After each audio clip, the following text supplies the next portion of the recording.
झारखंड का mining lease मामला। CM Hemant Soren को सुप्रीम कोर्ट से बड़ी राहत। जाने कोर्ट ने क्या कहा। अवैध खनन केस में घिरे झारखंड के मुख्यमंत्री हेमंत सोरेन को सोमवार को सुप्रीम कोर्ट से बड़ी राहत मिली है। सुप्रीम कोर्ट ने झारखंड हाई कोर्ट के फैसले को रद्द कर दिया है।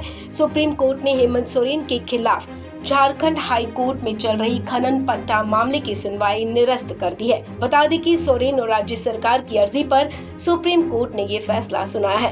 कोर्ट ने कहा कि झारखंड हाई कोर्ट में सोरेन के खिलाफ याचिका सुनवाई योग्य नहीं है। सुप्रीम कोर्ट ने झारखंड हाई कोर्ट के फैसले को बदलते हुए शेल कंपनियों में निवेश और गलत तरीके से खनन पट्टे देने में कथित अनियमितताओं के चलते सोरेन के खिलाफ दाखिल जनहित याचिकाओं को सुनवाई योग्य नहीं माना है। अब सुप्रीम कोर्ट से राहत मिलने के बाद मुख्यमंत्री हेमंत सोरेन ने ट्वीट किया।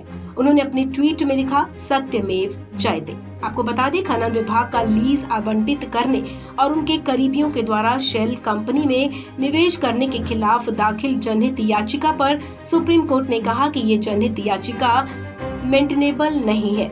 इसके साथ ही सुप्रीम कोर्ट ने झारखंड हाई कोर्ट के फैसले को पलट दिया है। बता दें कि सुप्रीम कोर्ट के चीफ जस्टिस यूयू ललित की अध्यक्षता वाली पीठ ने 17 अगस्त को हेमंत सोरेन और राज्य सरकार की अपील पर याचिका पर सुनवाई पूरी होने के बाद फैसला सुरक्षित रख लिया था।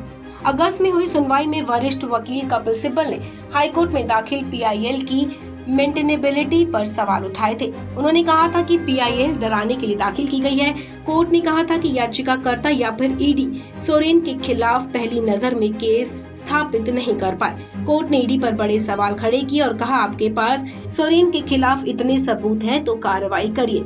पीआईएल याचिकाकर्ता के कंधे पर बंदूक क्यों चला रहे हैं? अगर आपके पास इतने ज्यादा ठोस सबूत हैं तो आपको कोर्ट के आदेश की जरूरत क्यों पड़ी? कोर्ट ने कहा था कि पहली नजर में सामग्री होनी चाहिए। सुप्रीम कोर्ट ने ईडी की सील कवर रिपोर्ट लेने से भी इनकार कर दिया। आपको बता दें, मुख्यमंत्री हेमंत सोरेन पर अपने नाम पर राजधानी रांची के अनगढ़ा में खनन मंत्री रहते हुए खनन लीज पट्टा लेने और उनके करीबियों के द्वारा अवैध धन को शेल कंपनियों में निवेश करने का आरोप लगा था। इस मामले में पीआईएल की गई थी, जिसे चुनौती दी गई थी। सुप्रीम कोर्ट ने 17 अगस्त को सुनवाई के दौरान शेल कंपनियों में निवेश और खनन पट्टा आवंटन में सुनवाई के बाद अपना फैसला सुरक्षित रख लिया था और फैसला आने पर इस मामले को झारखंड हाई कोर्ट में सुनवाई पर रोक लगा दी थी। अब सोमवार को सुप्रीम कोर्ट में इस केस पर फैसला आया है, जिससे हेमंत सोरेन को बड़ी राहत मिल गई है। इस खबर में फिलहाल इतना ही। तमाम अपडेट्स के लिए आप बने रहें वन इंडिया हिंदी के साथ।